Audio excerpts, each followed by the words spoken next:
gosto, aumentar sua capacidade de tolerância para aquela atividade. Com o tempo, elas até podem vir a gostar daquilo. Como a famosa frase dita pelo filósofo Friedrich Nietzsche, sentimento ecoado por muitos antes e depois ao longo do tempo, o que não me mata me fortalece. Considerando que o maior medo de David era conversar com estranhos, sua primeira tarefa foi se forçar a bater papo com colegas de trabalho. Minha lição de casa da terapia, ele me contou meses depois, foi ir até a copa, ou à sala de descanso, ou ao café, no trabalho, e conversar com pessoas ao acaso. Eu tinha um roteiro. Oi, meu nome é David. Trabalho em desenvolvimento de software. O que você faz? Defini um esquema, antes do almoço, na hora do almoço e depois do almoço. Então, eu avaliava meu incômodo antes, durante e depois, numa escala de 1 a 100, sendo que 100 seria o pior que eu pudesse imaginar. No mundo em que estamos crescentemente nos contabilizando, passos, respiração, frequência cardíaca, atribuir um número a alguma coisa tornou-se uma maneira de controlar e descrever experiências. Para mim, quantificar coisas não é muito natural, mas aprendi a me adaptar, uma vez que esse método de autoconhecimento parece ecoar bem para os entusiastas da engenharia de computação voltada para a ciência, que existem com tanta abundância aqui no Vale do Silício. Como você se sentiu antes da interação? Em que número você estava? Perguntei. No começo, estava no 100. Me sentia muito apavorado. Meu rosto ficava todo vermelho. Eu suava. O que você tinha medo que acontecesse? Tinha medo de as outras pessoas olharem para mim e rirem. Ou de chamarem os recursos humanos ou a segurança, por eu parecer maluco. Como foi? Nenhuma das coisas que eu tinha medo aconteceu. Ninguém chamou o RH, nem a segurança. Fiquei ali o maior tempo possível, simplesmente deixando minha ansiedade passar, enquanto também era respeitoso com o tempo deles. As interações duraram, talvez, 4 minutos. Como você se sentiu depois? Depois eu estava mais ou menos em 40. Bem menos ansioso. Então, fiz isso 3 vezes por dia, durante semanas, e com o tempo foi ficando mais fácil. Aí, me pus à prova com pessoas fora do trabalho. Me conte. Na Starbucks, bati papo de propósito com o barista. Nunca teria feito isso no passado. Sempre pedia pelo aplicativo para evitar interagir com alguém. Mas dessa vez fui até o balcão e pedi meu café. Meu maior medo era dizer ou fazer alguma coisa idiota. Eu estava indo bem até derrubar um pouquinho de café no balcão. Fiquei muito constrangido. Quando contei para minha terapeuta, ela me disse para fazer aquilo de novo, derrubar o café, só que de propósito. Na próxima vez em que eu fui à Starbucks, derrubei meu café de propósito. Fiquei ansioso, mas me acostumei. Por que você está sorrindo? Quase não consigo acreditar em como a minha vida está diferente agora. Estou menos na defensiva. Não tenho que planejar antecipadamente para evitar interagir com as pessoas. Consigo entrar no metrô lotado e não chegar atrasado ao trabalho por ter esperado o próximo, e o outro depois daquele. Realmente gosto de encontrar pessoas que nunca mais vou ver. Em um exame de imagem do cérebro, descobriu-se que Alex Honnold, alpinista famoso por escalar sem cordas o paredão do El Capitan, no Parque Nacional de Yosemite, na Califórnia, tem ativação da amígdala abaixo do normal. Para a maioria de nós, a amígdala é uma área do cérebro que se acende em um aparelho de ressonância magnética funcional, quando olhamos para imagens assustadoras. Os analistas que estudaram o cérebro de Honnold especularam que ele teria nascido com menos medo inato do que outras pessoas, o que, por sua vez, permitiu-lhe, segundo suposições, realizar feitos sobre-humanos em escaladas. Mas o próprio Honnold discordou dessa interpretação. Fiz muitas escaladas sozinho e trabalhei tanto na minha capacidade de escalar, que minha zona de conforto é bem ampla. Então, essas coisas que faço e parecem bem extraordinárias, para mim parecem normais. A explicação mais provável para as diferenças cerebrais de Honnold é o desenvolvimento de tolerância ao medo através de uma neuroadaptação. Meu palpite é que o cérebro dele não era diferente do cérebro médio, em termos de sensibilidade ao medo. A diferença é que, ao longo dos anos de escalada, Honnold treinou o cérebro a não reagir a estímulos temerosos. É preciso muito mais para assustá-lo do que para a pessoa comum, porque ele progressivamente se expôs a atividades que desafiavam a morte. Destaque-se que Honnold quase teve um ataque de pânico ao entrar num aparelho de ressonância magnética funcional, para obter imagens do seu cérebro destemido, o que também nos diz que a tolerância ao medo não se verifica, necessariamente, em todas as experiências. Alex Honnold e meu paciente David vêm escalando diferentes trechos da mesma montanha do medo. Assim como o cérebro de Honnold adaptou-se a escalar a face rochosa sem cordas, David desenvolveu as calosidades mentais que o capacitaram a tolerar a ansiedade e ganhou uma sensação de confiança e competência em relação a si mesmo e sua habilidade de viver no mundo. Dor no tratamento de dor. Ansiedade no tratamento de ansiedade. Essa abordagem é contraintuitiva e exatamente oposta ao que nos ensinaram nos últimos 150 anos sobre como lidar com doença, aflição e desconforto. Dependente da dor. Com o tempo, percebi que quanto mais dor sentia com o choque inicial da água fria, maior a euforia depois, disse Michael.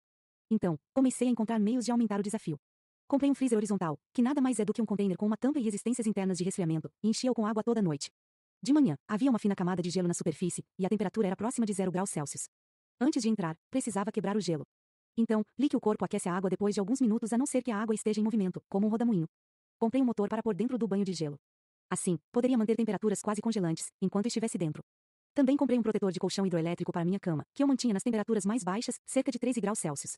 Michael parou de falar abruptamente e olhou para mim com um sorriso torto. Uau! Enquanto estou contando, percebi que soa como uma dependência. Em abril de 2019, o professor Alan Rosenwasser da Universidade do Maine me mandou um e-mail, procurando uma cópia de um capítulo que eu e uma colega tínhamos publicado recentemente sobre a função do exercício no tratamento da dependência. Eu e ele nunca tínhamos nos encontrado. Depois de obter permissão com o editor, enviei-lhe o capítulo. Cerca de uma semana depois, ele voltou a escrever, desta vez com o seguinte: agradeço por compartilhar.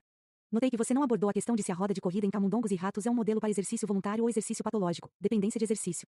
Alguns animais alojados em rodas exibem o que poderia ser considerado níveis excessivos de corrida, e um estudo demonstrou que roedores silvestres usarão uma roda de corrida deixada ao ar livre no meio ambiente. Fiquei fascinada e escrevi de volta imediatamente.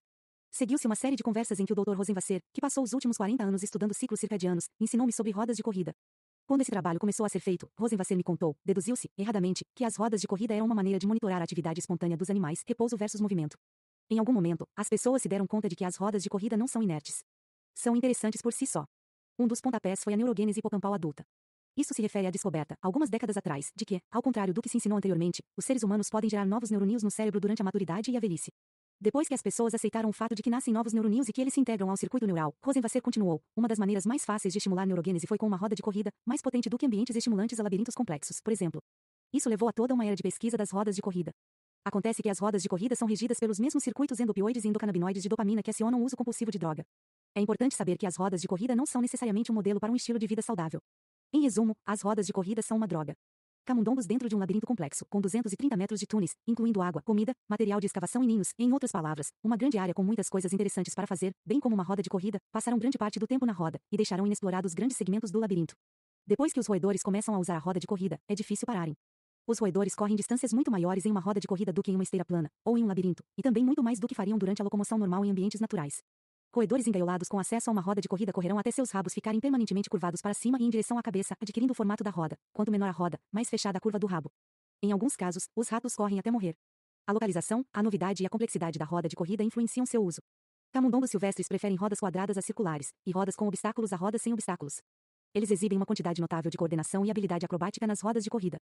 Assim como os adolescentes num parque de skate, eles são levados repetidamente até quase o topo, rodando para frente ou para trás, correndo do lado de fora da roda na parte superior, ou em cima da parte externa da roda, enquanto usam o rabo para se equilibrar.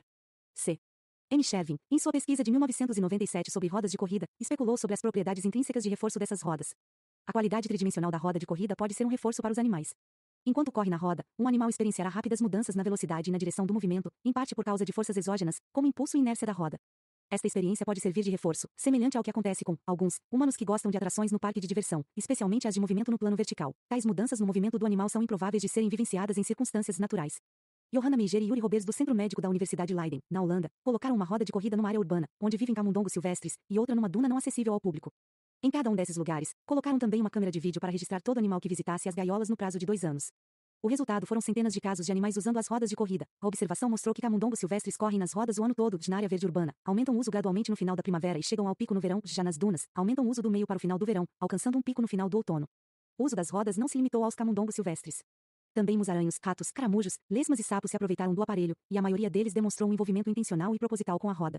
Os autores concluíram que a roda de corrida pode ser experienciada como gratificação, mesmo sem associação de recompensa de comida, sugerindo a importância dos sistemas de motivação que não têm relação com alimentos.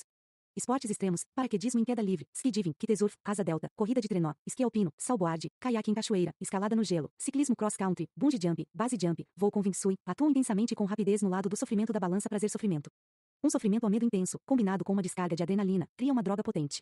Cientistas mostraram que o estresse por si só pode aumentar a liberação de dopamina no circuito de recompensa do cérebro, levando às mesmas mudanças cerebrais vistas com drogas adictivas, como a cocaína e a metanfetamina. Assim como nos tornamos tolerantes a estímulos de prazer com exposição repetitiva, também podemos nos tornar tolerantes a estímulos dolorosos, reconfigurando nosso cérebro para o lado da dor. Um estudo de skidivers comparado a um grupo de controle, remadores, descobriu que skidivers recorrentes tinham mais probabilidade de experienciar anedonia, uma falta de prazer, em outros aspectos da vida. Os autores escreveram